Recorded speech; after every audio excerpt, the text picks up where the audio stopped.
In the early hours of this Tuesday, Russia launched one of the largest air attacks against Kyiv since the beginning of the war in 2022, according to local authorities. At least 3 people died in these attacks, which targeted not only Kyiv, but also the port city of Odesa in the south of the country. In Kyiv, witnesses reported fires, flashes in the sky, and thick smoke hanging over the affected neighborhoods. It was a long night, or as Timur Tkachenko, head of the city's military administration, said, a difficult night for everyone.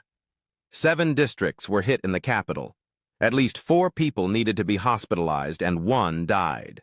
The Ukrainian Air Force said that just that night, Russia launched 315 drones over the country, and according to them, 277 of those drones were shot down.